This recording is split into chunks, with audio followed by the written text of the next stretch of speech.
Iran और America की delegation शांति वार्ता के लिए, सीज फायर टॉक्स के लिए इस्लामाबाद पाकिस्तान पहुंचे हैं और ईरान का जो डेलीगेशन पहुंचा है उसमें अब्बास अरागची इस डेलीगेशन को लीड कर रहे हैं, लेकिन एक बहुत ही बड़ा मैसेज लेकर इस्लामाबाद पहुंचे हैं और वो मैसेज अमेरिका शायद झेल नहीं पाएगा।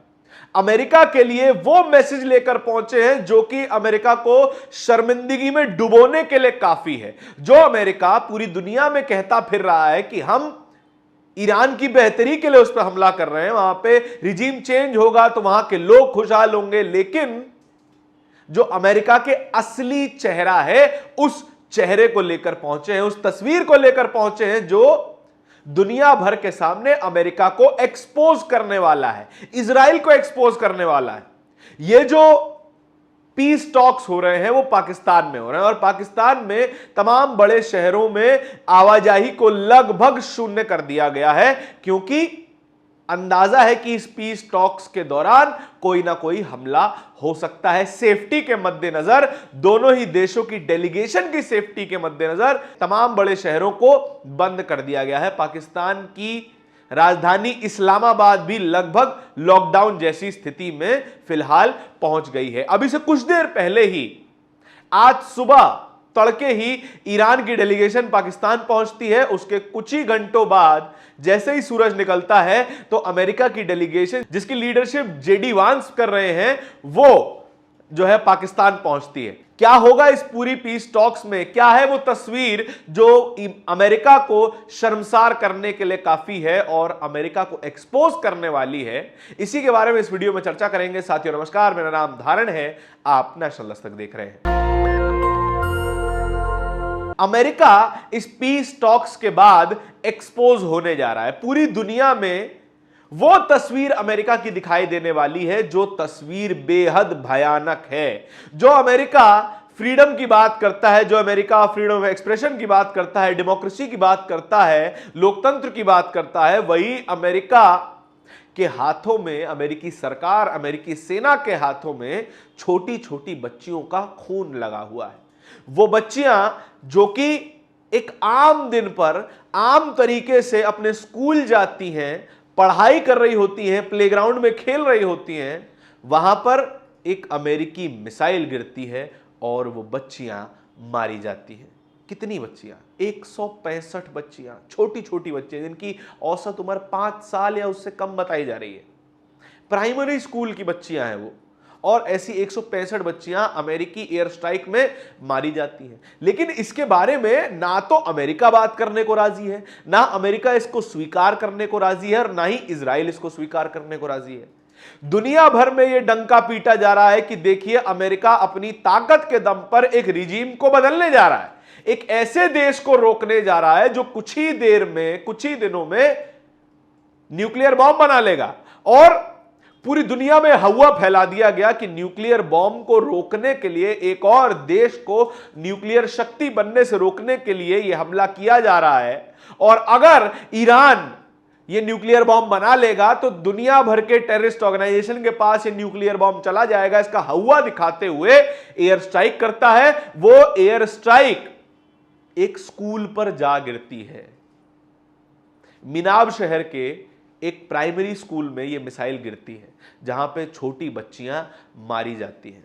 और इन्हीं बच्चियों की तस्वीरें लेकर, इन्हीं बच्चियों के जले हुए स्कूल बैग्स लेकर अब्बास अरागची इस्लामाबाद पहुंचे हैं। अपने साथ फ्लाइट में इन तमाम बच्चियों की तस्वीरें, उनके जले हुए स्कूल बैग्स और सांत्वना के लिए एक सफेद गुलाब का फूल लेकर अब्बास अरागची इस्लामाबाद पहुंचे हैं। और संभवतः अब्बास अरागची पूरी दुनिया में अमेरिका को एक्सपोज करने में कामयाब हो गए कि देखिए, ये है उन लोगों का असली चेहरा जो दुनिया में खुद को मसीहा बता रहे थे, जो दुनिया में खुद को इंसानियत का प्रतीक बता रहे थे।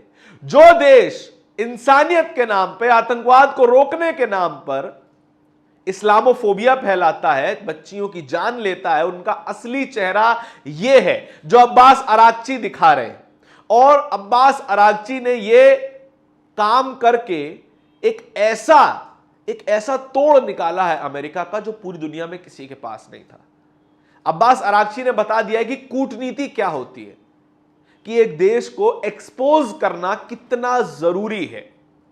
अमेरिका के मिलिट्री पावर को तो उसने एक्सपोज कर दिया कि जिस तरीके से उसने फाइटर जेट भेजे वो फाइटर जेट बर्बाद कर दिए गए, उसने मिसाइलें भेजी, मिसाइलें बर्बाद कर दी गई।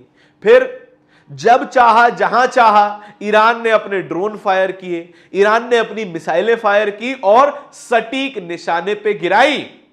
तमाम अमेरिका के सैन्य ठिकाने, military base, air force base, navy base तबाह कर दिए गए, 2 युद्धपोत तबाह कर दिए गए और वो लगभग निष्क्रिय स्थिति में फिलहाल के लिए गल्फ ऑफ ओमान में पड़े हुए हैं। मिलिट्री के हिसाब से तो ईरान अमेरिका को एक्सपोज कर ही चुका था, लेकिन इंसानियत के लेवल पर भी अमेरिका को एक्सपोज करना अभी बाकी था। और इस कदम से, इन तस्वीरों को लेकर, उन छोटी छोटी बच्चियों की तस्वीरों को लेकर जब अब्बास अरागची इस्लामाबाद पहुंच रहे हैं, तब ये अमेरिका फिर एक बार एक्सपोज हो रहा है इंसानियत के स्तर पर। अब पूरी दुनिया सवाल पूछ रही है कि आपने जो बच्चों को मारा है उनका हर्जाना क्या, उन छोटी बच्चियों का इस पूरी ग्लोबल लड़ाई में क्या रोल था। वो बच्चियां सामान्य दिन पर स्कूल पहुंची थी, पढ़ाई करने पहुंची थी, अपनी दोस्तों के साथ खेल रही थी, उनकी आंखों में सपने हो सकते थे, उनके दिमाग में वो तमाम विचार हो सकते थे जो कि इस पूरी दुनिया को शायद बदल देते। उनमें से कोई डॉक्टर बन सकती थी, कोई इंजीनियर बन सकती थी, कोई साइंटिस्ट बन सकती थी, कोई सोशल मीडिया इन्फ्लुएंसर बन सकती थी, कोई आने वाले समय में ईरान की बड़ी नेता बन सकती थी, दुनिया भर में अपने नॉलेज से कंट्रीब्यूशन दे सकती थी। लेकिन आपने अपनी एक सनक के कारण उन तमाम सपनों को मार डाला, उन तमाम बच्चियों को मार डाला जो आगे चलकर इस पूरी दुनिया का भविष्य बदल सकने की ताकत रखती थी। लेकिन अब अमेरिका एक्सपोज होता हुआ नजर आ रहा है। अमेरिका ने अपने उपराष्ट्रपति जेडी वांस को भेजा है कि जाइए अब इमेज साफ कीजिए, जाइए अब थोड़ी सी पैचवर्क करके आइए, जो हमने रायता फैलाया है उस पर पोछा लगा के आइए। जेडी वांस हमेशा से इस युद्ध के खिलाफ नजर आए थे, बहुत ज्यादा बयान नहीं दे रहे थे कि इस युद्ध में अमेरिका किस स्तर पे हमला करने जा रहा है या फिर अमेरिका के क्या उद्देश्य है इस हमले को लेकर। जेडी वांस ने इसके बारे में कुछ बात नहीं की। जो बात कर रहे थे, उलझुल बयान दे रहे थे, वो अकेले डोनाल्ड ट्रंप और पीट हेग्सेथ थे।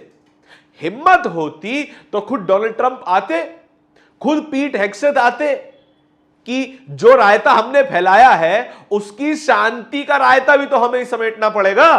लेकिन नहीं, पीट हेग्सेथ नहीं पहुंचते, डोनाल्ड ट्रंप नहीं पहुंचते हैं, या फिर वो कोई भी नेता नहीं पहुंचता है जो अमेरिका में प्रो वॉर नैरेटिव चला रहा था। कोई नेता नहीं पहुंचा, जिसकी गलती थी वो नहीं पहुंचा, जो गलती को समेटने की कोशिश कर रहा था वो व्यक्ति पहुंचता है और अमेरिका के किए कराए पे पोछा लगाने का शायद काम करेंगे। इस पीस टॉक्स का तरीका क्या होगा? सबसे पहले तो दोनों ही पार्टीज, दोनों ही डेलीगेशन, एक ईरान का डेलीगेशन और एक अमेरिका का डेलीगेशन, पाकिस्तान के 2 अलग अलग डेलीगेशन से मुलाकात करेगा 2 अलग अलग दिन। पहले बात ईरान से की जाएगी, फिर अमेरिका से की जाएगी, या फिर वाइस वर्सा भी हो सकता है। फिर दोनों को एक सेम पेज पर लाने की कोशिश करेगा पाकिस्तान, और वो देश कोशिश कर रहा है जो खुद अभी किसी युद्ध में फंसा हुआ है। अफगानिस्तान से वो पीस नहीं करवा पा रहा है, वो बलोचों से पीस नहीं कर पा रहे हैं, वो क्या करेंगे पीस अमेरिका और ईरान के बीच में? खैर, ये किसी और डिबेट का हिस्सा है। लेकिन दोनों ही डेलीगेशन पाकिस्तान की डेलीगेशन से अलग अलग बातें करेगी, अलग अलग बातचीत होगी। उसके बाद एक अलग दिन पर, तीसरे दिन पर इन दोनों ही डेलीगेशंस को आमने सामने बिठाया जाएगा और बातें की जाएंगी और पॉइंट्स पर बातें होंगी। कौन कौन से पॉइंट्स पर बातें होंगी ये भी आपको बता देते हैं।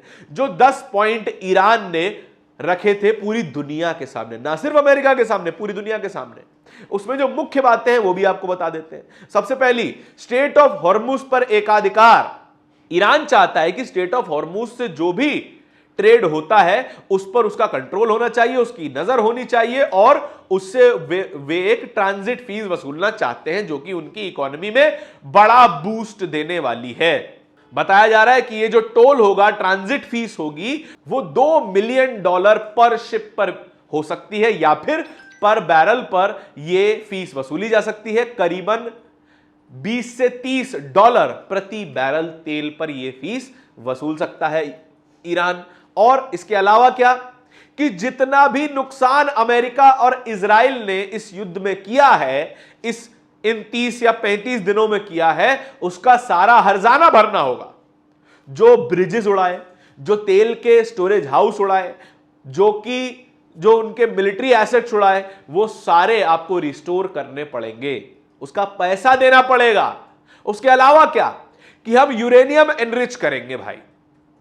अब हम बम बनाने लायक यूरेनियम एनरिच करेंगे, फिर चाहे उससे हम ऊर्जा बनाएं या फिर बम बनाएं, इससे आपको कोई लेना देना नहीं होना चाहिए और इस पर कोई पाबंदी नहीं होनी चाहिए। इसके अलावा क्या कि जितने भी सैंक्शंस हैं, प्रत्यक्ष और अप्रत्यक्ष, प्राइमरी और सेकेंडरी, इन तमाम सैंक्शंस को आपको हटाना होगा, क्योंकि अब हम ट्रेड करना चाहते हैं दुनिया भर में, हम तेल बेचना चाहते हैं, जो भी प्रोडक्ट हम बनाएं वो बेचना चाहते हैं और दुनिया से हम व्यापार करना चाहते हैं।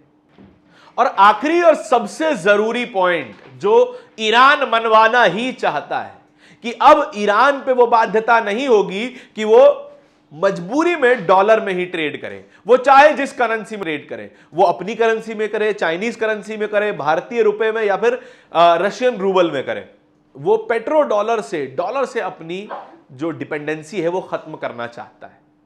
वो तमाम पॉइंट्स हैं जिन पर बातें हो सकती हैं और उम्मीद ये है कि ज्यादातर पॉइंट्स पर अमेरिका को अग्री करना पड़ेगा। आपके इस पूरी खबर के बारे में क्या विचार है, कमेंट सेक्शन में बताइएगा जरूर। इस तरह की और भी खबरों को देखते रहने के लिए नेशनल दस्तक को सब्सक्राइब जरूर कीजिएगा। बहुत शुक्रिया। दस्तक की आपसे गुजारिश है कि अगर इसको बचाना चाहते हैं तो नेशनल दस्तक को सब्सक्राइब करने के लिए रेड कलर के सब्सक्राइब बटन को दबाएं, फिर बेल आइकन की घंटी दबाएं। नेशनल दस्तक को बचाने के लिए बहुत जरूरी है कि हर खबर को शेयर करें, लाइक करें, कमेंट जरूर करें।